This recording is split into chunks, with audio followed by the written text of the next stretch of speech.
Fala pessoal, tudo bem? João Paulo Melo. Hoje um dia especial aqui na Expo Eduque, nesse espaço maravilhoso que é o Centro de Convenções de Natal, lançando um podcast diferenciado que é o podcast da Seu Rumo, nosso Rumocast. Aê? Vamos pegar daí? Não, né? Não. Eu sei, eu tô... Não, eu já faço isso, mulher. Eu tô só eu quero. O nome do podcast eu não posso errar, não. Aí pega mal. Aí pega o resto eu amo normal. Nosso cast. Nosso Rumo Cast. Nosso Rumo Cast. Bora? Fala pessoal, tudo bem? João Paulo Melo, aqui nesse dia especial, lançamento do nosso Rumo Cast na Expo Eduque, uma convidada muito, muito especial hoje, minha querida aluna, tanto da universidade quanto da Seu Rumo, Uli. Ela vai se apresentar, vocês vão ver que é bem bacana o que a gente vai falar aqui. O tema vocês vão ficar impressionados, porque de fato é algo que me dá muita alegria vê-la aqui nessa mesa comigo e também com a professora Eliana Santos, que vai estar aqui também participando desse trabalho, em que a gente vai trabalhar muito essa parte de conhecimento, educação, por meio do podcast. Então, muito bem-vinda, Uli. Seja bem-vinda a esse podcast. Eu fico muito feliz de ter aqui. Bem-vinda também, professora Liliana. E eu quero primeiro que você se apresente. Quem é Uli? Mas daquele jeito profundo mesmo que você gosta de falar. Então, eu quero saber quem é Uli. Depois a gente apresenta a professora Liliana Santos. Olha, primeiramente, não posso me registrar a alegria de encontrar aqui. De encontrar seu rumo aqui, de encontrar você inteiro aqui, o dia inteiro aqui. Educação, seu rumo, os projetos que se entrelaçam na sua vida, foi uma alegria, uma satisfação pessoal me encontrar aqui. E eu tenho que começar dizendo nesse podcast que eu sou sua aluna, né? Eu fico muito feliz com isso, já é um pouco, primeiro ponto já.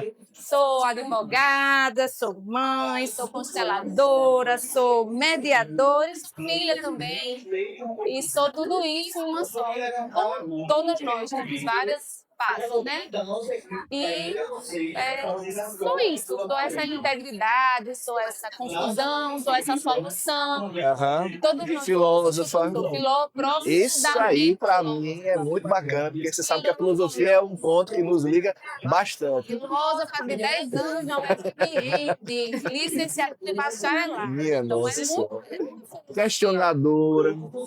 A gente entender tem que Mãe também, né? Então a gente sabe que é realmente uma mulher completa. Liliana Santos, quem é você? Presente também. a linda.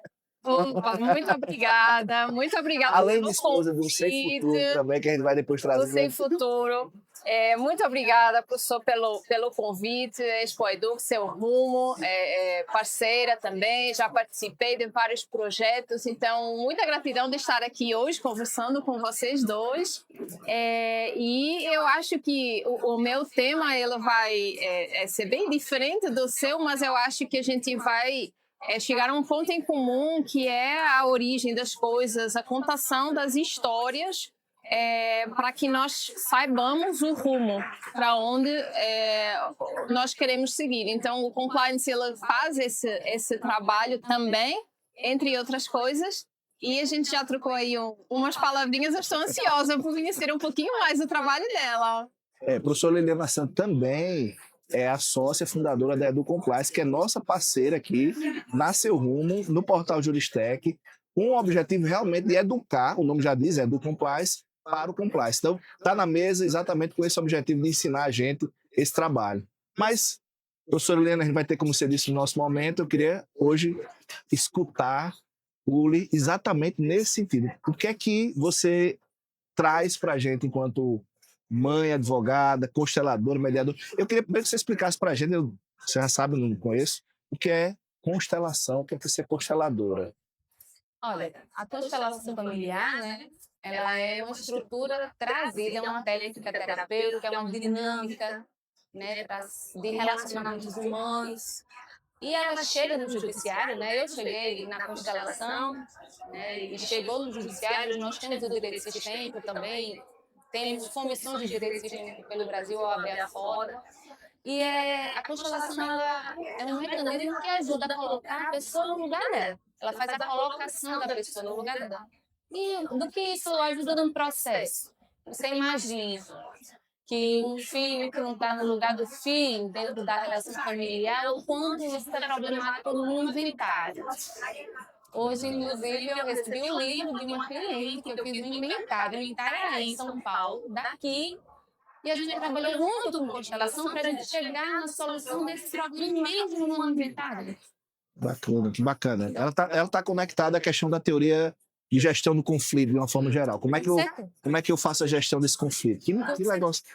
Fale mais. Eu quero saber mais, porque isso me interessa bastante. E isso é tudo, né? Todas as relações humanas, elas são regidas pelas leis das constelações, que as constelações nomeiam, né? Através de Bert Helling, que é o idealizador, que foi padre, missionário, psicólogo, psicanalista, ele tem uma filósofo, né? Então, assim, a constelação tem como ela trabalha muito a fenomenologia, né? Ela não é lógica, né? Você não vai ver duas constelações iguais em canto nenhum, pode ser o mesmo tempo. Os mais comuns, pai e mãe, criança, sua criança interior. Sim. Mas você nunca vai ver constelação igual, porque ela trabalha fenomenologia. Então, só para eu entender aqui como leigo, você está ali dentro de um conflito, normalmente é usada no conflito, né? Sim.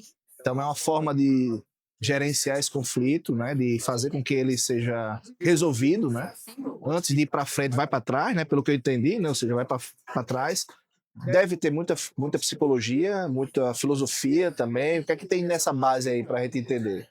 Vou pegar o rumo das coisas para começar a posicionar aqui. Diante de um conflito, a gente tem que dar um passo atrás de fato, né? Legal. Onde é que eu estou? Né? Por que é que eu cheguei até aqui?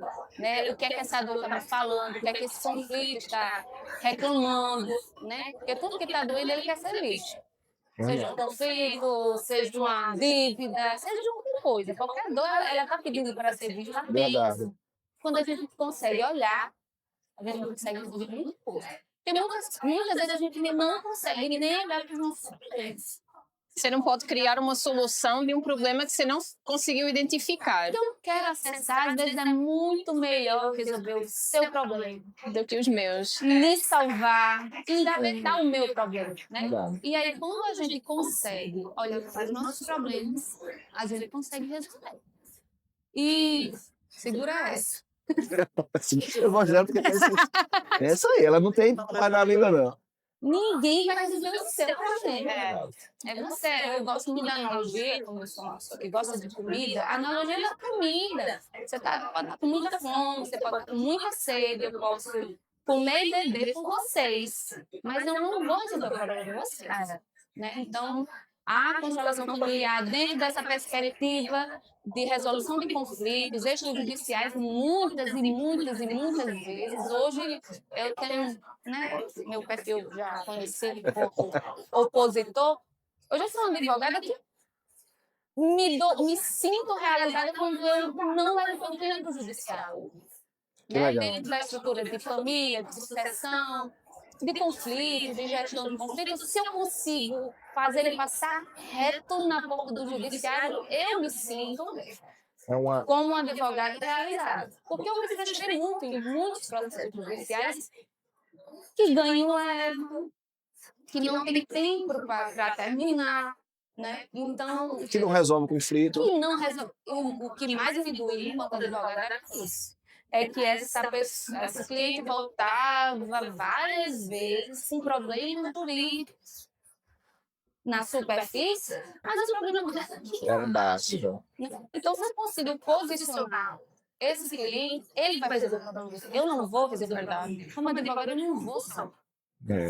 Quando você fala essa questão do posicionamento da constelação, né, que é essa ideia, a ideia é estabelecer os papéis corretos de cada um dentro dos relacionamentos familiares, é isso? Fala um pouquinho dessa ideia de posicionamento que eu queria que as pessoas também entendessem. De lei você ainda. Mais ou menos. Vamos falar de lei, né? Vamos falar de lei de relacionamento. Leis, são 3 leis de relacionamento, né?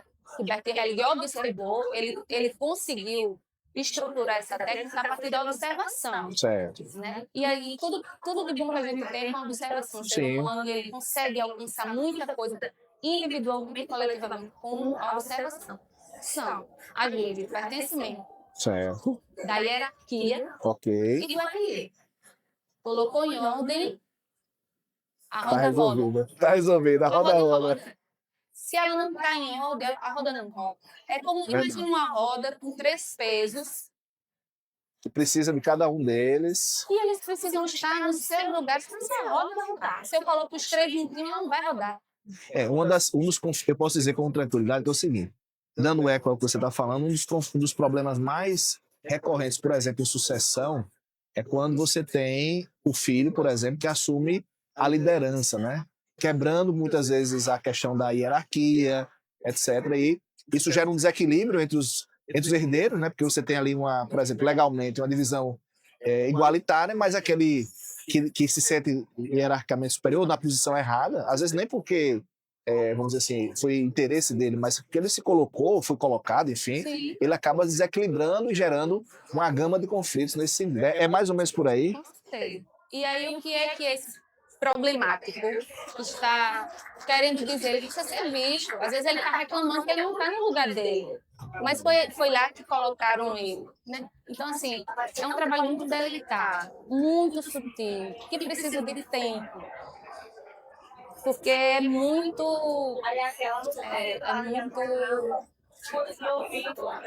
utópico, assim, no lugar de constelador ou advogado, qualquer profissional que lide com resolução de conflito, eu tenho a presunção que eu vou colocar você no seu lugar. Não vou. Eu não vou colocar você. O único lugar em que realmente eu posso assumir é o meu. É verdade. De facilitador, de advogado com atenção técnica, que a advogada tem que ter o cuidado técnico. Né? E aí, se eu estiver no meu lugar, eu já estou ajudando. E o que acontece muito com os nossos colegas advogados? É muito fácil sair do lugar. A gente quer salvar o cliente, ele pediu um socorro. A gente quer mostrar serviço. E aí o jovem advogado tem meu coração. Eu amo os jovens advogados. Eu também, eu não sei porquê, eu amo também. Amo Os olheiros também. Amo os jovens advogados, a Jurme, nem sei se ainda existe, mas foi um movimento dos jovens advogados, que eu, sabe, me ajudou muito, me deu muito suporte, porque quando a gente está em grupo, a gente é maçom, né? O nosso estado vegetariano já fala disso, de seguir a manada para sobreviver. Isso. E aí, o jovem advogado, ele não sabe.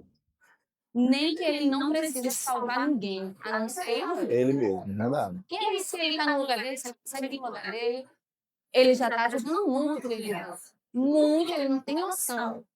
Então a constelação vai além das relações familiares, Relações humanas. Interessante. Então, o fator tempo é algo que, pelo que eu entendi, tem um peso relevante, porque quando você diz que tem que dar um passo atrás e mergulhar um pouco mais profundo nas relações, isso leva um tempo de busca pela informação e de processamento da informação também. Qual é o meu lugar como jovem advogado? Não é salvar o outro, mas de fato me posicionar no meu lugar, tecnicamente falando, né, para poder de fato ajudar o outro, seja dentro dessa função que eu estou exercendo. Perfeitamente. Você tem uma noção do quanto tempo é determinante.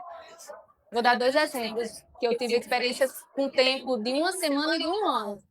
O mesmo atendimento, a mesma profissional, 2 casos diferentes, família, mas tempos extremamente divórcio, conflito com a venda de um carro. Ok?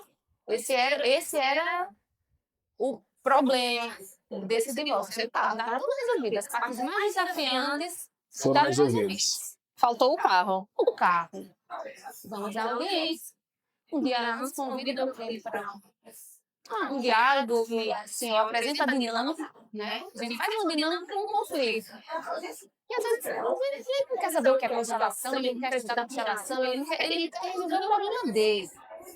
Vamos lá para o carro e ele posiciona isso um tempo e espaço que ele possa visualizar isso. E aí eu fui entender. Ele, na casa, ele foi entender. Porque isso não diz respeito a mim, diz respeito aos valores dele. Ele foi entender o valor daquele carro. Que tinha sido porque o pai dele nunca teve um carro e ele conseguiu ter esse orgulho muito grande do pai. Mas ele tinha carro. Então, quando ele pôde ressignificar isso, tivemos um acordo nisso. O problema era o carro? O Não. problema era jurídico? O Gente, problema era com a Não. ex-companheira? Não. Uma semana, eu estou dizendo uma semana, então não estou lembrando dos dias, mas foi dentro de uma semana. Não, e o carro foi vendido, tipo assim, na outra semana. Saímos, fizemos acordo, na outra semana foi vendido o carro. Identificou, resolveu. não. E o judiciário funcionou porque o judiciário sustenta conflitos que não são jurídicos. Muitos. Aí eu preciso defender o judiciário, por mais questões que eu tenha com o sistema judiciário, nesse ponto eu preciso defender o judiciário, porque ele sustenta conflitos que não são jurídicos. Muitos colegas promovem conflitos que não são jurídicos ao judiciário, né? E o outro exemplo de tempo foi o pai, no divórcio. Pensão, guarda, regulamentação de visita, de vivência, nananana. Primeira consulta. Vamos lá. Quem é você na relação com seu filho? Ele sabia quem era. Você, no caso, quando eu posicionei a ele, ele tinha qual é a questão dele? Não decepcionar a sogra, porque era o primeiro neto. Nossa, E que tinha ajudado muito. que profundidade. Loucura, né? Quando eu posicionei, ó, esse aqui é o lugar do pai. É o pai que resolve isso para o filho. É o pai que faz isso numa perspectiva que acaba construindo muito a neurociência, a psicologia positiva, a neurolinguística, porque eu gosto de gente. Tem que ter tudo toda isso, essa complexidade, né? riqueza maravilhosa. Gente é muito melhor do que IA, não é?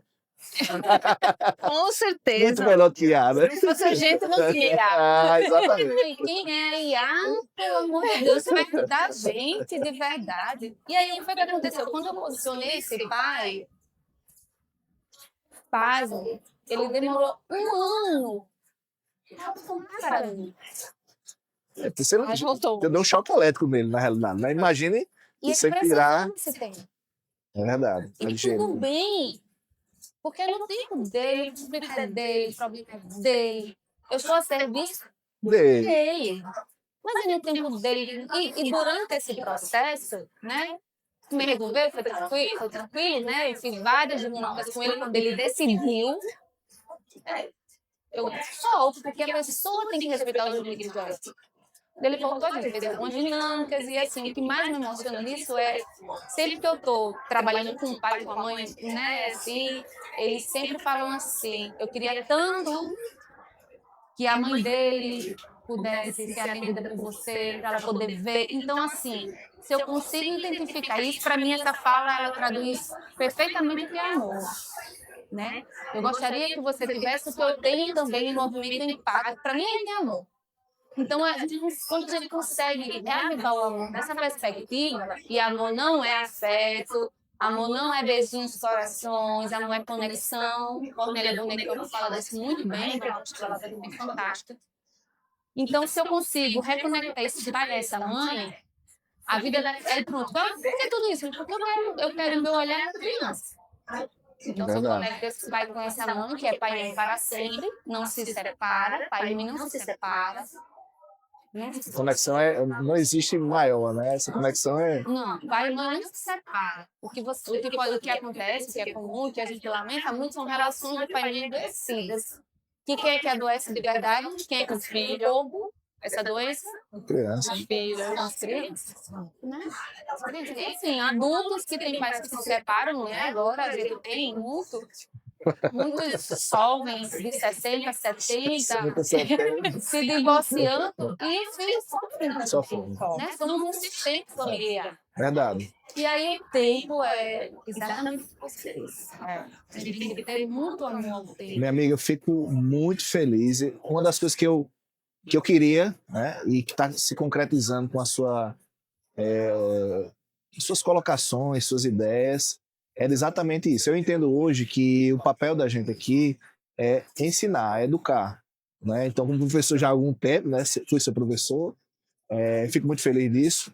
A gente trabalha a educação dentro de uma perspectiva em que as pessoas precisam primeiro despertar, né? Então, alguma medida, né, chamar atenção de alguma forma, e você já arrasou nesse sentido, que você chamou a atenção mesmo. O senhor Liliana está desse jeito assim, que sou eu? Quem sou eu? Eu já soube algumas coisas aqui nos bastidores, então assim, esse despertar é algo que, por exemplo, está no podcast. Então a ideia do podcast aqui, dá seu rumo, né, o nosso Rumocast, é fazer com que as pessoas que nos assistem despertem. Então, o despertar da educação é o primeiro passo, tá? Obviamente, o segundo passo, né, é aprofundar-se, né? Então, não adianta também só despertar e ficar na superfície, né? Você, como boa filósofa, sabe que na filosofia a gente tem amor ao conhecimento, né? Então, esse é o grande X da questão. Mas, dentro dessa conexão, eu queria que você trouxesse algumas ideias de constelação, mediação, filosofia, para esse movimento das pessoas se educarem mais. No final das contas, isso é educação também. É quase uma higiene mental, né? Você pensar dentro da sua perspectiva quais são os seus problemas, seus conflitos, suas posições, né? Isso é muito bacana. Isso são reflexões pesadas, inclusive, diga-se passagem, né? Diga-se passagem. Mas o que você acha que a educação contribui? Como a gente pode educar o nosso público, o público da Seu Rumo, o público aqui da Expo Edu, que está falando sobre isso, dentro dessa perspectiva? Olha, a educação é algo que ela vem a partir do exemplo, da observação. Ninguém aprende se não tiver a oportunidade de ver alguém fazendo, né? E aí, tem dois níveis na educação. Tem quem sabe fazer e tem quem precisa aprender. E são dois giros, né, que todo mundo tem. Não tem aquele que só sabe ensinar e não tem aquele que só está aqui para aprender, né? A gente não precisamos dessa falsa modéstia. Então, assim, eu acho que a educação comum, a autoeducação, a autodisciplina, o autoconhecimento, né? Quando você começa a se observar e se educar, se policiando ou não. Já sei que teve alguma conversa entre vocês, eu já sei que teve alguma conversa. Policiando ou não, que aí policiando me viu agora de pode ser apenas se polindo, né? É algo fundamental para estar aqui agora, onde a vida acontece. Eu sou suspeito nesse sentido, né, professora? A professora Liliana certamente também é suspeita dentro dessa lógica de educação, da importância da educação. Cria uma empresa com o nome Educa Compliance, ou seja, Edu Compliance, a ideia já é exatamente nesse sentido. Mas eu queria também escutá-lo nesse momento também, porque senão a gente vai ficar só nesse bate-bola, essa ideia de educação. Como é que você vê também? E dentro dessa lógica que foi colocada aqui por... Engraçado, né? Porque a educação, eu tenho essa visão de que ela é universal. Independentemente do que você está ensinando ou aprendendo, né? Pegando aqui essa fala, você precisa aprender de tudo e precisa ensinar também um pouco de tudo. Então, essa troca que faz com que o outro desperte de alguma forma, né? Da mesma forma que lá atrás, quando o professor João Paulo, né, deu aula e despertou o funcionamento do sistema judiciário. Então, esse despertar, eu acho que quando a gente consegue, como professor, como educador, quando a gente consegue ver esse despertar no outro, eu acho que é o momento em que faz tudo valer a pena. A gente sabe que cumpriu a missão com o outro, porque a gente sabe que ele vai atrás do autoconhecimento, vai atrás de desenvolver as suas habilidades, de desenvolver a temática em algum assunto específico.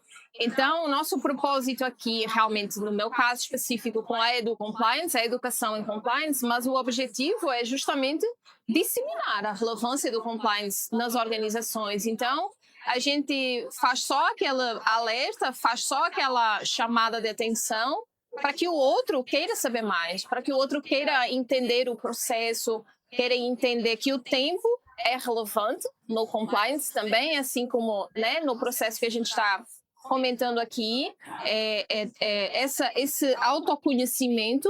Vejo como o compliance se relaciona, daqui a pouco a gente está falando do compliance nas constelações, né? Porque é esse entendimento que o empresário e que nós precisamos ter também de nós mesmos. Se eu não sei quem eu sou, Liliana, como é que eu vou definir os sonhos que eu tenho?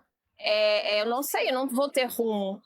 Ou se eu tiver um rumo, não vai ser um rumo de repente adequado àquilo que é o meu real propósito. Então o compliance ele tem isso muito. Eu queria só que você voltasse um pouquinho, porque para a gente o compliance ainda é um tema. Eu vou aproveitar que a gente está numa informalidade e você vai ficar na mesa para a gente falar sobre um pouquinho também do compliance. O que você acha da ideia? Eu acho que compliance tem tudo a ver com a lei da hierarquia da constelação. Olha aí, tá vendo? Já conectamos aqui. Está saindo aqui mais educação. Mais educação. Não tem como. Mas fala o que é compliance pra gente, só pra gente entender, porque eu acho que é um ponto também que precisa ser educado, né? Com certeza. A ideia do compliance, a ideia da integridade. Qual é? O compliance ele tenta abranger o processo, eu acho que talvez eu nunca tenha definido dessa forma, mas o compliance ele abrange o processo de autoconhecimento daquela organização. Olha aí, isso tá vendo? vai envolver a história da organização, o propósito, para onde os objetivos que aquela organização tem, porque se eu tenho um propósito, eu preciso definir um certo planejamento, objetivos, curto, médio, longo prazo. Como empresário, em princípio, essa trajetória ela existe. É a lei do pertencimento. Justamente. E aí eu preciso colocar em cima da mesa os obstáculos que eu vou ter durante esse trajeto, que a gente trabalha os riscos, gerenciamento de riscos, identifica... Buscando equilíbrio. Buscando equilíbrio, está saindo a educação. Você vê que o conhecimento, no final das contas, é muito holístico, né? Se a gente for botar na mesa aqui também, daqui a pouco a gente bota o jiu-jitsu na mesa e vai dar tudo certo. Pronto, né? Então... vai dar tudo certo, justamente. E a ideia do compliance é justamente trazer essa interdisciplinariedade. O compliance não é jurídico, não é... A gente falou muito isso também no curso, não é administração, não é... É o quê? O compliance é um conjunto de vários saberes, no final das contas, que vão se cruzar com aquele propósito que a gente assumiu, aquela demanda como... educadora de compliance, como consultora de compliance, a gente demanda esse trabalho dentro da organização, mas é algo que a organização tem que fazer. Não é algo que nós fazemos pela organização. Aí foi interessante que você comentou que não existem duas constelações iguais, por mais que se tenha problemas semelhantes. O compliance não existe duas formas de implementar iguais também, por mais que tenhamos clientes com características parecidas. Então, é algo muito direcionado e que a gente trabalha na empresa, dentro do contexto empresarial, na nossa vida. Eu falo muito isso também na capacitação que eu trabalho, na forma como eu educo as pessoas em compliance, porque, afinal, se eu não tenho o compliance na minha vida, eu não dou o exemplo. Porque eu quero ensinar. Você só leva o seu cliente até onde você já foi. Exatamente. Exatamente. Você não chegou. Não chegou, é verdade. Exatamente. Essa trilha é importante. Então, quando a gente pensa em educação e compliance, a gente pensa exatamente nesse despertar, nessa busca por conhecimento, autoconhecimento, né? Posição, as leis que regem esse ambiente, né? Que e no final, muito interessante. A gente falou aqui há pouco de inteligência artificial, né? E a gente coloca e nós fazemos esse exercício de ter uma situação específica, desenha para a inteligência artificial e ela nos traz, por exemplo, um recorte de um código de ética que vai definir os valores daquela organização. Quando a gente analisa, a gente percebe que isso não é um trabalho adequado. Porque a inteligência artificial ela não consegue sentir a dinâmica daquela empresa, daqueles trabalhadores, daquele contexto, daquele local de trabalho. Não sou agora aqui a chover, mas com chuva o nosso cenário é lindo, maravilhoso. Não tem condições. Então, assim, é muito difícil a gente se concentrar. Diminuiu a luminosidade de a chuva. Até então, assim, Natal funciona assim também. Natal sendo Natal. Então, assim, eu acho isso muito bonito e é um trabalho com o qual eu me identifiquei muito também e eu percebo isso também no seu discurso, faz sentido. para mim faz sentido. Na Então, realidade, eu estou diante de duas apaixonadas, né, pelo que fazem, né? Porque uma fala todo dia de integridade, compliance, e agora o Uli toda hora falando de mediação, constelação, tudo isso. E eu vejo muita conexão, viu? Eu acho que Com tem certeza. muita conexão. Eu lembro da aula da Lei Compliance, e assim, já houve uma declaração aqui do amor pelos jovens advogados, e assim, eu acho uma coisa muito bacana e mais fácil, mais palpável. Eu consegui dar aula e entender, consegui sentir o compliance, não sou capaz de explicar. Eu acho que eu gravei um áudio para não perder o meu raciocínio pós-aula, que eu estava aqui tentando resgatar, mas enfim, na minha mente, mas ele deve estar gravado em um momento. Porque, para mim, da conclusão da aula que eu tive com você lá no seu rumo, é que eu, jovem advogada, unipessoal, eu devo fazer a compliance do meu escritório, virtual, presencial. Não. E aí, quando eu consigo estruturar uma compliance de uma equipe internacional do país, É verdade. se eu consigo fazer um compliance na minha equipe, tudo o resto vai e fluir. aí, educação, de uma forma democrática, acessível, possível, porque às vezes, muitas vezes, a gente acha que não consegue, ou que não pode, ou que não é pra gente, ou que a minha capacidade é muito pequena, eu vou restrita, sou muito só. E é algo que precisa ser ensinado. Verdade. Com certeza. Eu acho que é um lance. Aí, pegando o gancho de vocês, eu vou pedir que cada uma fale sobre a importância do tema de vocês, da constelação do compliance, aproveitando o gancho que a gente está na Expo Eduque, dentro da perspectiva de ensinar isso, as escolas terem isso, a busca por realmente esse tema para os jovens, principalmente, você falou de jovens advogados, tanto na escola como na universidade. Como é que vocês enxergam isso? O que é que a escola deve, como a escola deve se posicionar na visão de vocês com relação a isso? Olha, hoje o meu trabalho, hoje meus clientes são prioritariamente solos, né? Assim, hoje eu aprendi de Panamirim, foi a escola que me fisgou e que fez eu mergulhar nisso, de prestar serviço hoje a escolas privadas. E qual é o meu trabalho hoje com a educação?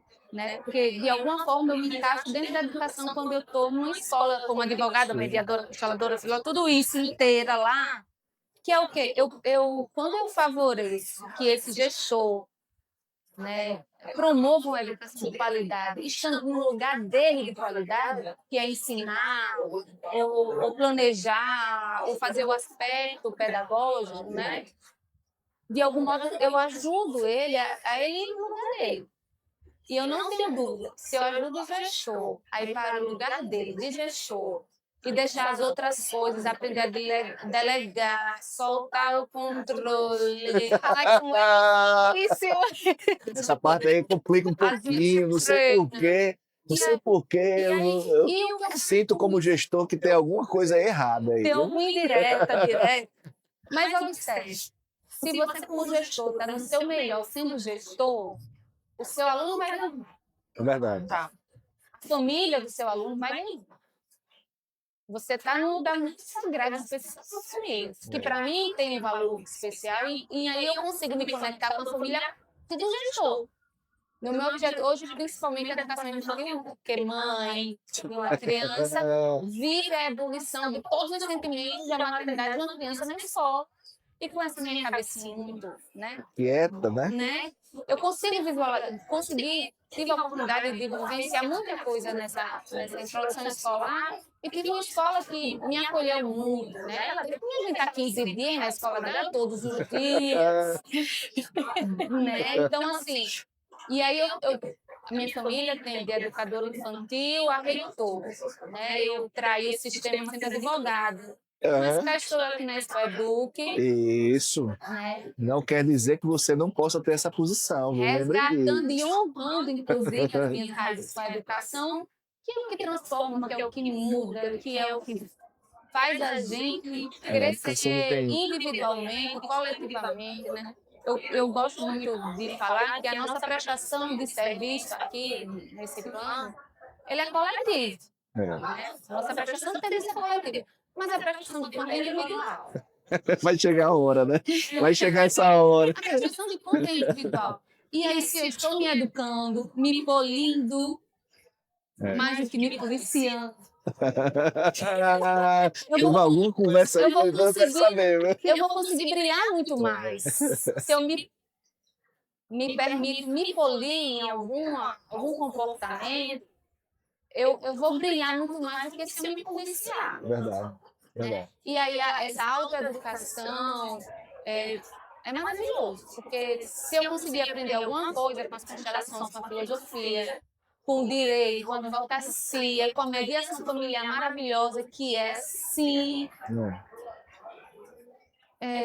eu vou conseguir ensinar, ainda que seja a um cliente. É verdade. Eu, quando você terminar uma mediação de um conflito grande, dizer assim, eu nunca pensei que eu ia conseguir me divorciar com amor. Deixando tudo certo. Passado do passado, presente do presente, futuro do futuro. É verdade.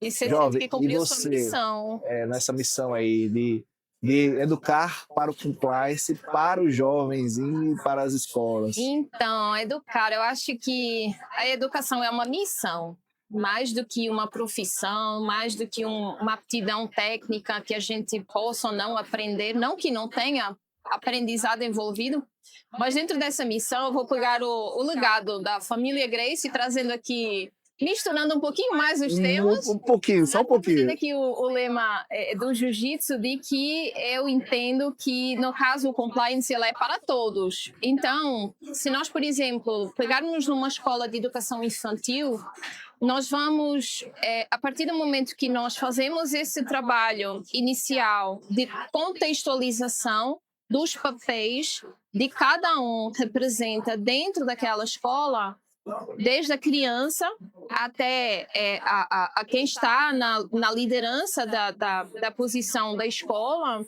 nós conseguimos entender que o compliance ele vai ter, de fato, uma aplicação para todos.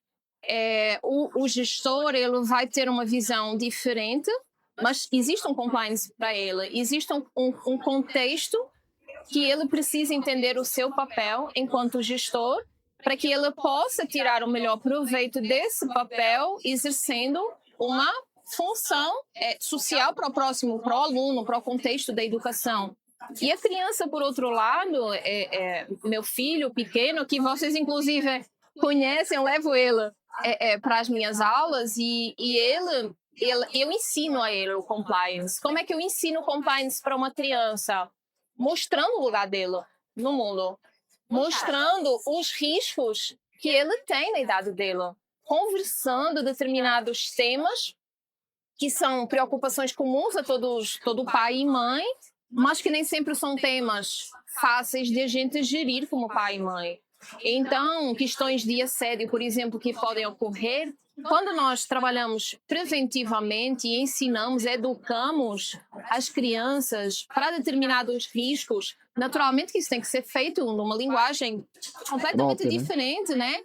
Então, tem toda uma abordagem metodológica e técnica para se executar o compliance, para ensinar o compliance, mas é algo que, de fato, passa por todos.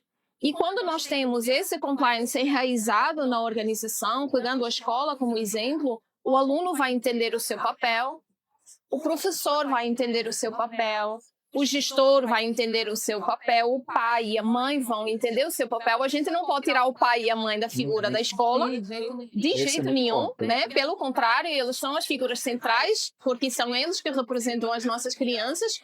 Então, quando nós temos e quando nós conseguimos, de fato, passar essa mensagem, e você falou algo que me tocou profundamente, e que eu sempre falo do compliance de uma forma diferente. Você já me fez essa pergunta vezes, eu sempre respondo de formas diferentes. Por quê? Porque você tem que sentir.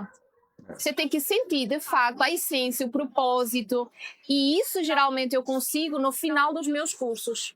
Que foi o que aconteceu também no curso que a gente fez. Várias aulas. Eu disse, vocês vão ficar muito tempo sem entender o que eu estou falando, mas no final vocês vão conseguir. Vai fazer sentido. Vai fazer sentido.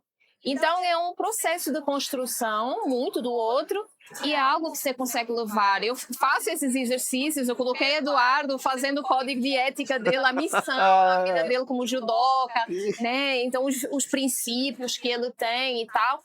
Então, isso é um exercício muito interessante porque isso, acima de qualquer outra coisa, eu acho que o compliance nos consegue contextualizar, enquadrar o nosso lugar, a nossa função, o nosso propósito, né? Nos posicionar. Nós temos muita coisa para conversar. Pronto. Já cumpri minha missão aqui, já. Mas antes de encerrar, eu queria que vocês dessem uma palavrinha para nossa audiência, deixando um recado final para convocá-las, né? Para conhecer um pouco mais, enfim.